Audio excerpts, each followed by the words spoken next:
오늘도 하나님의 평강이 함께 하시기를 예수 이름으로 축원합니다. 하나님이 세우신 교회는 성경을 닮아야 합니다.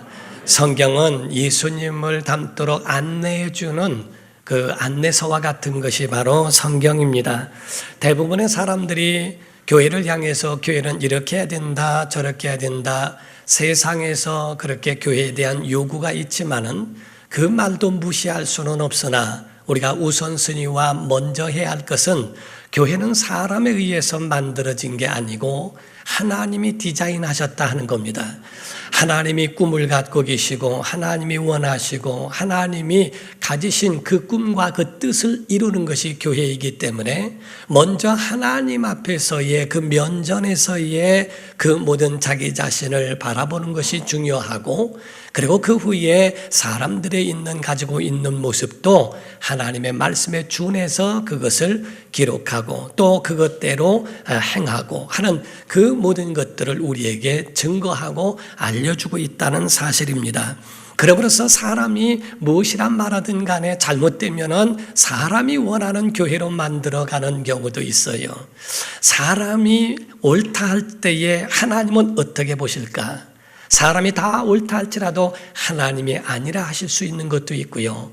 사람이 다 아니라 할 때에 하나님은 옳다라고 말씀하시는 것도 있습니다. 그러므로 우리의 신앙생활은 하나님 편에서 어떠한가에 대하여 그 잣대를 두고 배워가는 것이 얼마나 중요한지 모릅니다. 세상에는 여러 가지 분야의 모델들이 있어요. 문화나 또는 모던 패션, 그리고 또 어떤 제품, 이런 것들에 대한 모델들을 가지고 있는 것처럼 신앙생활에도 신앙적 모델이 있다는 것을 여러분과 제가 아셔야 됩니다. 교회 안에서도 마찬가지로 내가 누구를 배울 것인가, 누구를 닮아갈 것인가, 누구와 함께 할 것인가에 대한 것을 마음에 갖는 것들은 굉장히 중요합니다. 우리가 최고의 모델은 예수님인 줄로 믿습니다. 그러나 그 밖에도 성경 안에는 많은 사람들이 우리의 믿음의 모델로 있다 하는 사실이죠. 모세나 엘리야나 다니엘이나 또한 기도의 사람 사무엘이나 또는 우리 야베스 같은 사람들은 이와 같이 우리의 믿음의, 기도의, 또 우리의 신앙적 모델도 될 뿐만 아니라 역사적인 사람들 가운데도 마찬가지로 우리가 그들을 신앙적 모델을 삼고 훌륭한 사람으로 세워지는 것도 굉장히 중요합니다. 한동안에는 기도에 대한 모델로서 야베스의 기도가 한참 유명했던 적이 있습니다. 그래서 그 야베스의 기도가 우리에게 도전도 되어줬고 믿음의 성장도 되어주며 기도하는 사람들에게 또한 야베스의 기도가 큰 힘이 되어줬던 그 때도 우리에게 있습니다. 역대상 4장 10절을 보게 되면 야베스가 이스라엘 하나님께 아뢰어 이르되, 개역 성경에는 주께서 내게 복에 복을 다하사라고 되어 있는데 여기는 내게 복을 주시려거든 나의 지역을 넓히시고 주의 손으로 나를 도와주시고 나로 환난을 벗어나 내게 근심이 없게 하옵소서 하였더니 하나님이 그가 구하는 것을 허락하셨더라 라고 되어 있습니다. 이와 같이 하나님께서 우리에게 말씀하신 대로 또 야베스는 그 신앙을 가진 대로 그는 믿음의 기도에 응답받은, 곧 하나님께 허락받은 기도를 한 사람입니다. 아멘. 예, 우리 정말 여기서 아멘 좀 해봅시다. 여러분, 하나님이 여러분에게 올해의 복에 복을 더하시기를 주 이름으로 축원합니다. 그리고 여러분의 지경이 넓어지기를 주 이름으로 축원합니다. 여러분 환난을 벗어나기를 주 이름으로 축원합니다. 주의 손에 도우심이 있기를 예수 이름으로 축원합니다. 이것이 바로 우리의 믿음의 기도요, 그 기도의 응답이 될 줄로 믿습니다. 이와 같이 우리에게는 기도에 대한 것이나 모든 분야에 우리에게도 이와 같은 역사적 모델들이 우리 안에 있다 하는 겁니다. 하나님이 세우신 교회는 하나님 뜻대로 운행되어져야 합니다. 요한계시록에는 하나님이 보좌에 앉으신 이에 의하여 마치 선장이 모든 배를 전체적으로 관할하며 그쪽을 향하여 가고 좌측 오른쪽 이 부분들을 다 명령하고 그 선장의 뜻대로 배가 운행하는 것처럼 하나님의 뜻대로 모든 만물과 세상, 더군다나 교회는 본부와 같기 때문에 바로 교회를 통하여 이루시기를 원하는 하나님의 뜻이 교회 안에 있다고 봐도 과언은 아니라 하는 겁니다. 이와 같이 하나님께서도 말씀하시는 모든 말씀이 사람에 의하여 이루어진 게 아니고 교회는 하나님의 사람들, 곧 머리로 이루어지는 게 아니라 믿음과 기도로 이루어진다 하는 겁니다. 이번에 우리에게 부흥회로 우리에게 큰 은혜를 끼쳐줬던 어른 목사님의 그 말씀처럼 바로 우리에게 그 목사님 교회가 큰 교회로 성장하게 된 것 중에 하나가 교회에 있는 모든 기관들을 기도실로 바꿨다는 겁니다. 그래서 모든 호실이 있어도 그 호실을 다 기도실로 바꿔버렸대요. 회의실로 바꿔놓으니까 우열에 대한 서열 다툼이 많더라는 겁니다. 그래서 여전도의 회의실이나 여전도의 실이 아니라 여전도 기도실, 그리고 권사 기도실, 안수집사 기도실, 전부 기도실로 바꿔버리니까 앉았다 하면 기도해야 되고 기도가 우선되다 보니까 그런 불협화음들이 우열 다툼이 없고 거기에 서열 다툼이 없이 기도로 하나 되더라 하는 얘기를 해요. 교회는 가슴으로 되어지고 믿음으로 되어지고 기도로 이루어지는 줄을 믿습니다. 하나님이 그와 같이 되어지는 그것은 사람의 머리로 이루어지는 게 아니고 그것도 필요하나 모든 목적은 하나님에 의해서 이루어지는 것을 믿으셔야 합니다. 본문에는 기도의 사람 사무엘에 대하여 말씀하고 그를 소개하고 있는 것이 바로 오늘 본문인데, 사무엘이란 사람은 어떤 사람인가? 기도의 사람입니다. 그는 모든 자기의 평생의 고백과 결단이 뭔지 아십니까? 그런 기도였다 하는 겁니다. 사무엘상 12장 22절에서 24절을 보면 여호와께서는 너희를 자기 백성으로 삼으신 것을 기뻐하셨으므로 여호와께서는 그의 크신 이름을 위해서라도 자기 백성을 버리지 아니할 것이요 나는 너희를 위하여 기도하기를 쉬는 죄를 여호와 앞에 결단코 범하지 아니하고 선하고 의로운 길을 너희에게 가르칠 것인즉 너희는 여호와께서 너희를 위하여 행하신 그 큰 일을 생각하여 오직 그를 경외하며 너희의 마음을 다하여 진실이 섬기라 라고 하고 있어요.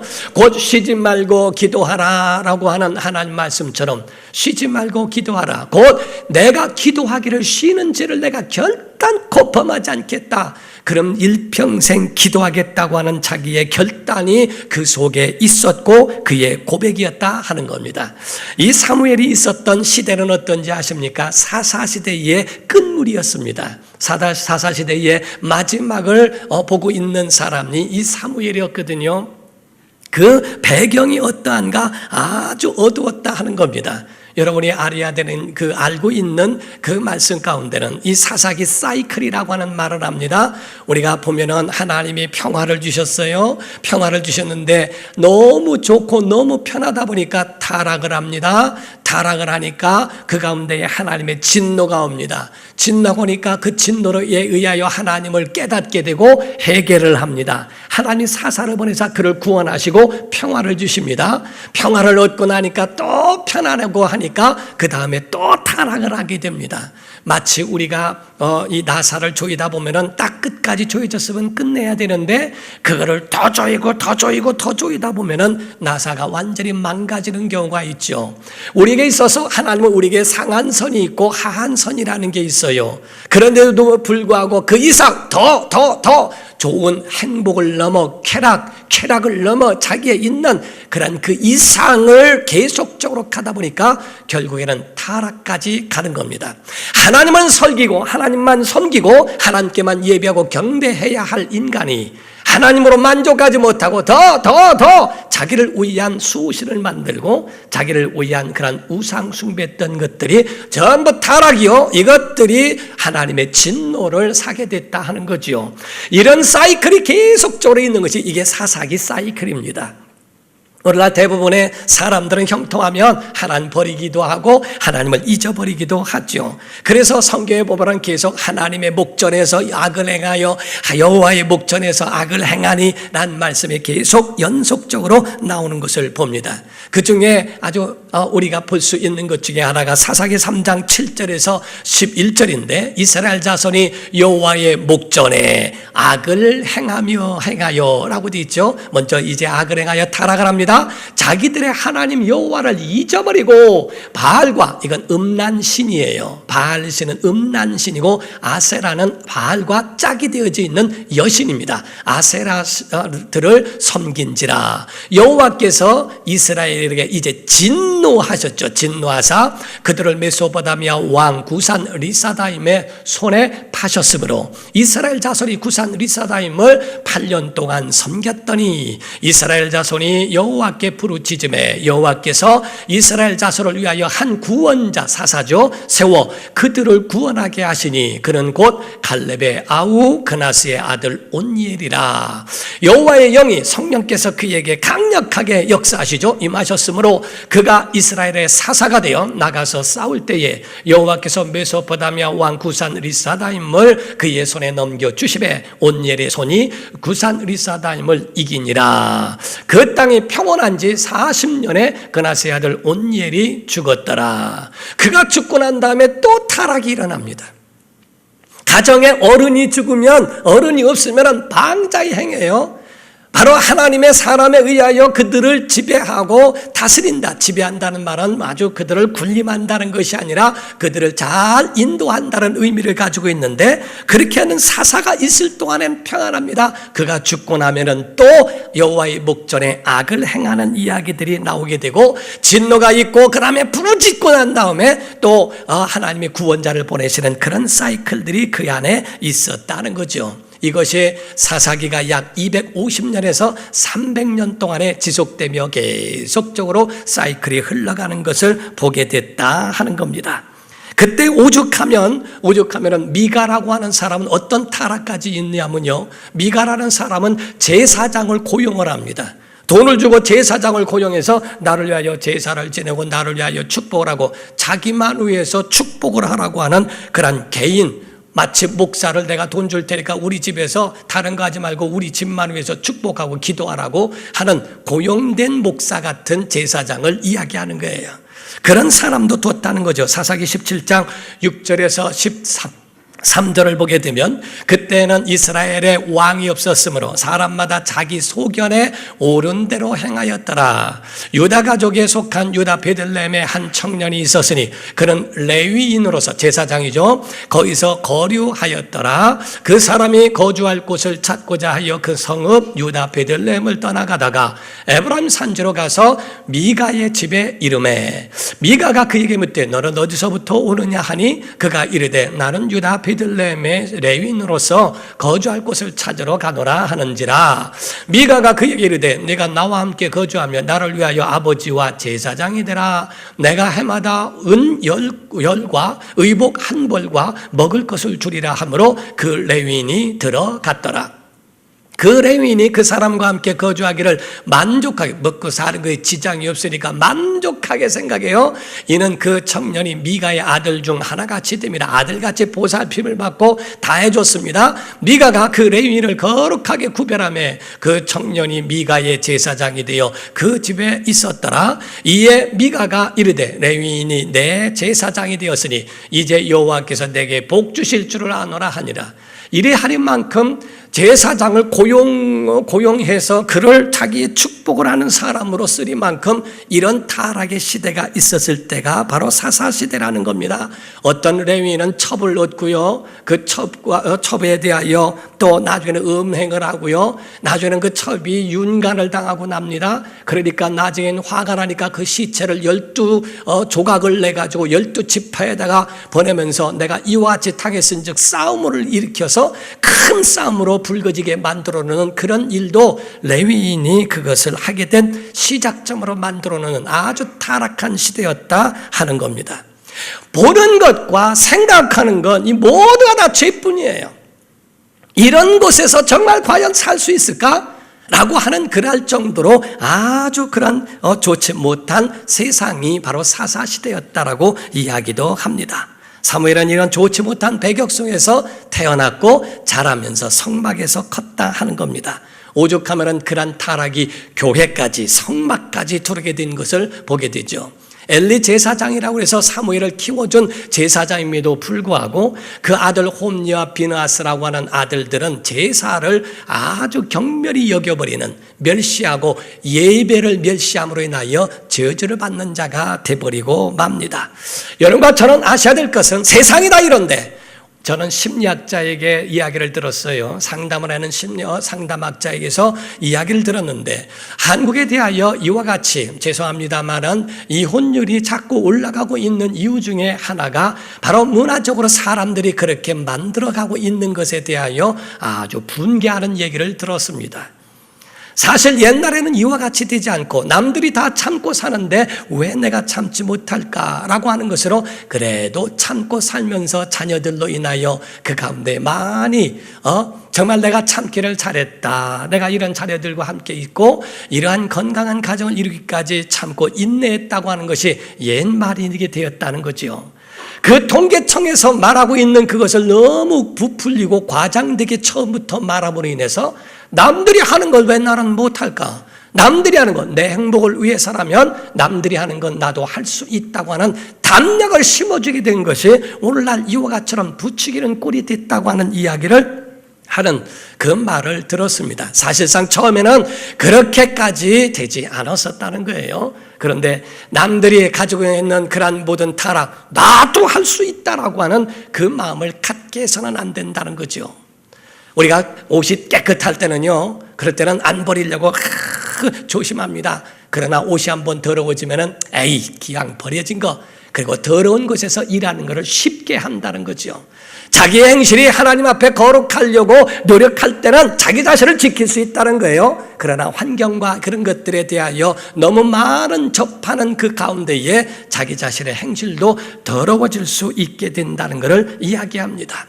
사무엘의 눈앞에는 부정과 부패가 얼마나 많이 있었는지 몰라요. 그러나 사무엘의 그 환경 자체가 있어도 하나님의 사람은 환경을 초월했어요. 그건 그것이고, 하나님으로 사는 자들은 그렇지 않다. 하나님으로 사는 자들에 대하여 믿음으로 살아가는 것에 대하여 사무엘은 절대로 휘둘리지 않습니다. 엘리 제사장에 대하여 우리에게 교훈한 말씀이 있는데요. 사무엘상 2장 12절입니다. 엘리의 아들들은 행실이 나빠 여호와를 알지 못하더라. 17절입니다. 17절에 이 소년들의 죄가 여호와 앞에 심히 크면 그들이 여호와의 제사를 멸시했기 때문이라고 말합니다. 27절에서 29절입니다. 하나님의 사람이 엘리에게 와서 그에게 이르되 여호와의 말씀에 너희 조상의 집이 애굽에서 바로의 집에 속하였을 때에 내가 그들에게 나타나지 아니하였느냐? 이스라엘 모든 지파 중에서 내가 그를 택하여 내 제사장으로 삼아 그가 내 제단에 올라 분향하며 내 앞에서 에봇을 입게 하지 아니하였느냐? 이스라엘 자손이 드리는 모든 화제를 내가 네 조상의 집에 주지 아니하였느냐? 너희는 어찌하여 내가 내 처소에서 명령한 내 제물과 예물을 밟으며 내 아들들을 나보다 더 중히 여겨 내 백성 이스라엘이 드리는 가장 좋은 것으로 너희들을 살찌게 하느냐라고 말합니다. 아들들이, 엘리가 있는데 엘리의 아들들이 있어요. 그들이 하나님 앞에서 범죄하고 있음에도 불구하고 엘리는 그렇게 크게 야단하지 않습니다. 그러므로 인하여 그가 모든 것에 이와 같이 타락한 모습에 가는 것을 하나님은 그를 책망하시되 어째 너의 아들들을 하나님보다 나보다 더 소중히 여기는가? 라고 하는 것을 말씀하시면서 책망하셨어요. 그 후에 있는 34절에 그의 종말입니다. 내 두 아들 홈리와 비느하스가 한날에 죽으리니 그 둘이 당할 그 일이 내게 표징이 되리라. 그 둘도 망하고 결국에는 두 아들이 죽었다는 그 소식을 들으면서 그 가운데 그 소식을 들으면 깜짝 놀라 그 침상에서 그 의자에서 떨어져 고개 앞으로져 똑같이 세상을 떠나게 됩니다. 성경에 우리에게 말씀하기를 예배를 어찌 보고 있는가? 세상의 타락이 교회까지 들어온 거예요. 성막까지 들어왔어요. 그리고 제사장의 가정도 이와 같이 세상과 다를 바가 없도록 돼버리는 그런 시대. 남이 그러니까 나도 그런다. 아버지가 그랬으니 부전자들이다. 그렇지 않다는 겁니다. 성경은 우리에게 주님 말씀하시기를 너희는 세상의 소금이라. 싱거운 것에 소금이 필요한 것이고 너희는 세상의 빛이라. 어두움 가운데 빛은 더 빛나는 줄 믿습니다. 빛이라고 하는 것은 어두움 가운데 필요한 것이지 빛나고 있는데 빛은 필요하지 않죠. 이와 같이 세상이 어두울 때, 그때에 이와 같이 사무엘이라고 하는 사람은 세상과 그 가운데에 물들지 아니하고 믿음을 지켜갔다 하는 거죠. 살아있는 물고기는 물을 역류에 올라갑니다. 죽은 물고기는 물에 떠내려가게 됩니다. 살아있는 물고기는 바다 속에서, 염분 있는 바닷물 속에서 헤엄치고 다니더라도 염분이 그 속에 절대로 침투하지 못합니다. 죽은 물고기에게는 그 속에 소금으로 절여 넣으면 아주 짜게 돼버립니다. 세상 가운데에 우리가 있다 할지라도 그 가운데 살아있는가? 우리의 신앙이 살아있고 우리의 신앙이 그와 같이 버텨줄 수 있는, 믿음을 지킬 수 있는 사람인가? 다니엘서에 보게 되면 다니엘과 세 청년이 나오죠. 하나냐와 미사엘과 아사랴라는 사람이죠. 풀무불에 들어갈지라도 믿음을 지키며 사자굴 속에 들어갈지라도 기도하는 사람으로서 다니엘은 그 믿음을 지켜 나갑니다. 위험이 오고 환란이 온다 할지라도 자기의 신앙과 사명을 잃지 않는 사람이었다고 하는 것을 말하고 있고, 하나님 앞에 잘한 사람, 하나님과 함께한 사람, 이 사람이 바로 사무엘이라고 하면서 성경에 하나님은 은혜로 그를 보호해 주셨고 은혜로 그의 방탄조끼를 입혀주신 것과 같이 모든 침투하는 공격에서부터 하나님이 막아주셨다라고 하는 것을 말씀하는 거예요. 사랑하는 성도 여러분, 신앙인들은 하나님으로 살아야 됩니다. 신앙인들은 하나님 주신 것으로 살으셔야 됩니다. 이것이 바로 우리의 믿음이에요. 하나님께서 이스라엘 백성들에게 40년 동안의 광야에 있게 하시면서 오직 하나 가르치신 겁니다. 너희는 내가 없으면 안 돼. 나로 인하여 살아야 돼. 내가 너희를 살게 하리라고 하는, 하나님 떠나지 않게 하는 이것을 40년 가르치신 거예요. 신명기 8장 1절에서 4절입니다. 내가 오늘 명하는 모든 명령을 너희는 지켜 행하라. 그리하면 너희가 살고 번성하고 여호와께서 너희의 조상들에게 맹세하신 땅에 들어가서 그것을 차지하리라. 내 하나님 여호와께서 이 40년 동안에 내게 광야길을 걷게 하신 것을 기억해라. 무엇을? 이는 너를 낮추시며 너를 시험하사 내 마음이 어떠한지, 그 명령을 지키는지 지키지 않는지를 알려 하심이라. 너를 낮추시며 너를 줄이게 하시며 그런 어떤 환난 가운데 주신 것, 또 너도 알지 못하며 내 조상들도 알지 못하던 만나를 네게 먹이신 것은 사람이 떡으로만 사는 것이 아니요 여호와의 입에서 나오는 모든 말씀으로 사는 줄을 내게 알게 하려 하심이니라. 4절에 이 40년 동안에 내 의복이 헤어지지 아니하였고 내 발이 부르트지 아니하였느니라 라고 말씀을 하죠.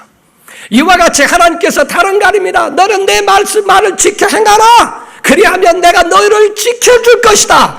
사람이 떡으로만 사는 게 아니다. 하나님의 입으로 나오는 말씀으로 산다 라고 하는, 이것을 알게 하시기 위하여 40년을 두셨다는 겁니다. 여러분, 하늘에 겨울이 되면 연을 띄웁니다. 그 연이 그냥 뜬 것 같지만은 자세히 보면 연줄이 있어요. 연이 그냥 떠 있는 것이 아니라 연이 연결되어 있는 줄이 있는 것처럼 하나님의 사람은 하나님께 매여 있어야 됩니다. 보이지 않지만 하나님의 손에 연줄이 붙잡혀 있는 것처럼 그거 끊어버리면 연은 제멋대로 날아가 버리고 맙니다. 하나님의 사람은 하나님께 붙잡힌 사람, 그렇게 하기 위하여 하나님께 연결되기 위하여 기도하는 사람.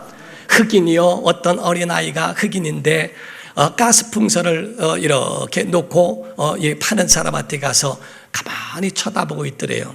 너도 이 풍선 살래? 아니요, 저는 돈이 없어요. 그래, 알았다. 그래서 사람들이 풍선을 사러 오니까 그 풍선을 나눠주면서 팔았어요. 그 흑인 아이가 묻습니다. 근데 한 가지 아저씨 물어볼 게 있어요. 뭐니? 저 검은색 풍선도 날 수 있을까요? 하고 물었어요. 그럼 검은색 풍선도 날 수 있지. 풍선을 날게 하는 것은 색깔이 아니고 그 속에 있는 가스란다. 풍선을 날게 하는 것은 색깔, 흑인이 아니고, 흑인이라 할지라도 그 속에 역사하시는 성령의 역사예요. 하나님의 은혜로 우리에게 날게 하시는 그분의 은혜인데 사람들은 하나님의 손에 붙잡히는 것을 알지 못하고 있어요.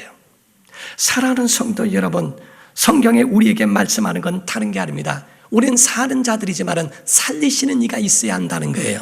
고린도전서 15장 45절에 기록된 바 첫사람 아담은 생명 사는 영이 되었다 함과 같이 마지막 아담 예수 그리스도는 살려주는 영이 되었나니 영을 살리시는 이가 있어야 한다는 거죠. 우리 사람은 어디든지 육체도 마찬가지입니다. 러시아에서 제가 집회를 하고 할 때에 추운 겨울에 있었어요. 저는 러시아가 대단한 나라입니다. 제가 통역 설교를 하면서 이야기를 했어요. 한국에 제가 아는 목사님이 있는데 그분은 연세가 드셔도 반바지 반팔을 입고 영하 10도가 되더라도 나와서 새벽 운동을 했어요. 그거를 잘안 갖추는데 러시아 가서도 영하 10도가 되는 곳에 반팔을 입고 반바지를 입고 나왔어요. 러시아 사람들이 난리가 나고 그러면 안 됩니다 하는데도 괜찮다고, 한국에서는 15도가 넘어도 영하 15도가 돼도 나는 그 가운데 이렇게 했다고 하면서 그 가운데 당당히 걸어가다가 한 100m 가다가 이게 아닌데 하고 돌아서서 다시 돌아오는 동안에 몸이 다 얼어버렸다는 거예요. 그분이 하는 말이 나는 절대로 러시아에서는 내가 절대로 운동하지 아니하리라 이렇게 작정했다는 얘기를 들었다고 하면서 얘기했어요. 우리 교인들은 조금 웃어주지만 러시아 사람은 하나도 안 웃었어요. 난 웃으라고 했는데 왜 안 웃냐고 내가 물었더니 제일 앞에 있는 목사님이 얘기를 해주더라고요. 목사님 그 말씀에 대한 주의에 대한 말씀은 목사님에게는 조크지만 우리는 비극입니다. 너무 쳐서 자기 나라에서도 자기 한 나라이지만은 너무 쳐서 이주해 가는 사람들이 많다는 거죠. 목사님은 조크로 말할지 몰라도 우리는 비극이란 말에 내가 미안하다고 죄송하다고 얘기를 했어요. 사람들은 환경에 맞지 않으면 살지 못해요. 한국에도 겨울에는 너무 추워서 이때에 견디지 못하고 연세 드셨기 때문에 따뜻한 나라의 겨울을 지내고 다시 한국으로 들어오는 분들도 없지 않아 있어요. 사람이 살기 위해서는 그냥 살았다고 사는 게 아니라 살려주는 것이 그 가운데 있지 않으면 안 된다는 겁니다. 영적 사람은 마찬가지요. 은혜가 아니면 살 수가 없어요. 은혜로 살아야 됩니다. 자, 지금부터 아멘 좀 합시다. 은혜로 살아야 됩니다. 말씀으로 살아야 합니다. 성령으로 살아야 합니다. 예배로 살아야 됩니다. 여러분의 영혼이 주님으로 살기를 주님으로 축원합니다. 하나님의 사람들은 하나님에 의하여 사는 거예요. 그리고 이 사무엘은요, 자기의 위치를 알아요. 자기는 정치하는 자가 아니라는 거예요. 그래서 사무엘은 사울이 패해진 다음에도 내가 왕이 되겠습니다, 그 자리를 넘보거나 거기에 대한 야심을 갖지 않습니다. 사울이 패해진 다음에도 다윗을 세우는 것에 자기 위치에서 그대로 믿음을 지켜가며 하나님이 주신 그 사명을 감당합니다. 피카소는 그림을 그립니다. 마이클 조단은 농구를 하지요. 성경의 다윗은 왕의 위치에서 선한 왕으로 세워집니다. 사무엘은 선지자로서 그대로 머물기를 원하고, 바울이란 사람은 이방인의 사도요, 베드로는 유대인의 사도요, 야고보는 순교자의 사명을 가졌고 요한은 보존케 하는 사명을 가진 것이 성경에 있죠. 직분도 여러분 선물이라는 걸 아십니까? 에스겔서 44장 8절을 보면 너희가 내 성물의 직분을 지키지 아니하고 내 성소에 사람을 두어 너희 직분을 대신 지키게 하였느니라. 오늘날 받은 여러분의 성물이라고 하는 이 직분을 소홀히 생각하지 말라는 거예요. 그 위치에 대하여 하나님이 세웠는데 거기에 대해서 지금 이 말씀은 성전을 지켜야 되는 그러한 직분이 있었어요. 근데 지켜야 되는 그 직분을 가지고 있는데 자기가 가지 아니하고 모든 것은 다 놓고 네가 가서 해라, 자기의 대신으로 그를 보내서 그거를 지키게 했다는 겁니다. 성물인 직분에 대하여 자기가 맡아야 할 그 일을 남에게 맡겨버리고 거기에 대해서는 나는 전혀 거기에 관여하지 않는 것이 지혜로운 것 같으나 그렇지 않다는 거죠. 사랑하는 성도 여러분, 사람은 아무리 지혜로워도 하나님만 못합니다. 우리가 성경에 보면 고린도전서 1장 24절 25절 오직 부르심을 받은 자들에게는 유대인이나 헬라인이나 그리스도는 하나님의 능력이요 하나님의 지혜니라. 하나님의 어리석음이 사람보다 지혜롭고 하나님의 약하심이 사람보다 강하니라. 사랑하는 성도 여러분, 우리가 프랑스의 잔느 깔망이라고 하는 할머니가 있었습니다. 아시는 분은 아시길 거예요. 그 깔망이라는 분이 90세가 되었는데 47세가 된 변호사가 그 깔망 할머니에게 찾아왔습니다. 할머니 집이 너무 그래도 마음에 드는데 이걸 사고 싶은데 어떻게 좀 팔 수 있을까요? 했더니 할머니가 내가 뭐 혼자 사는데 뭐 필요하겠어? 그러면은 좋아, 그럼 내가 죽을 때까지 여기서 살아야 되니까 죽을 때까지 그냥 나한테 용돈 좀 줘. 그 돈이 한국 돈으로 50만 원 정도가 됐어요. 옛날이기 때문에 그래도 많은 돈이죠. 그러니까 50만 원 정도에 되는 것으로 줘. 죽을 때까지만 줘. 그리고 내가 죽으면 이전에 가는 것으로 거기에 계산을 했고 거기서 좋다고. 그래서 거기에 대해서 사인을 다 하고 했습니다. 근데 죽어야지. 90세 된 할머니가요 사는데요 122년을 살았어요. 32년을 더 살았어요. 47세 된 변호사는 77세에 죽었어요. 77세에 죽은 다음에 깔막은 더 살았어요. 2년인가를 몇 년을 더 살고 그리고 죽었어요. 그래서 그 변호사는 끝까지 그 집 들어가 보지도 못하고 죽고 그것이 깔막 할머니가 돌아가신 다음에 그 가족에게로 명의가 돌아왔다 하는 얘기가 있어요. 사람은 머리가 좋아서 그대로 하는 것 같은데 결국에는 자기의 소유가 되지 못하는 일도 있더라. 내 마음대로 되지 않습니다. 하나님 뜻대로 돼야 됩니다. 사랑하는 성도 여러분, 올해는 하나님께 붙들린 한 해가 되기를 주 이름으로 축원합니다. 여러분, 이런 말이 있습니다. 아버지의 본 모습은 앞모습이 아니라 뒷모습이다 하는 말이 있습니다. 아버지의 모습은 앞에서는 다 해줄 수 있을 만큼의 아주 슈퍼맨 같은 모습을 보여줘요. 그러나 뒷모습에는 어떻게 하면 가정을 더 잘할 수 있을까라고 하는 고민과 그런 것을 근심스러운 모습을 보여주지 않고 돌아서면 본 모습이 나온다는 말이 있어요. 목사의 모습도 강단의 모습이 본 모습이 아니에요. 내려간 다음이 본 모습이에요.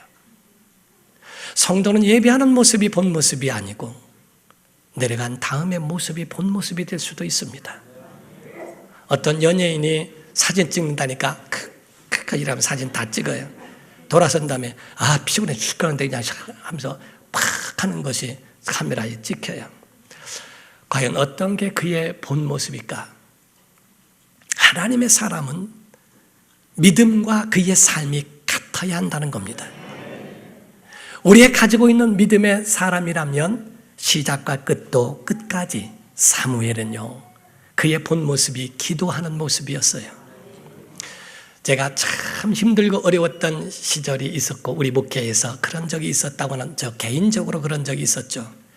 근데요 기도도 안 나오더라고요. 처음에는 너무 힘들으니까 기도도 안 나오는데요. 근데 강단에 탁 한 번은 그럼에도 불구하고 강단에 탁 엎드렸는데 성령께서 제 마음을 감동을 주세요. 사랑하는 종아, 내가 너를 이 자리에서 기다렸어. 기도하기를 기다렸거든.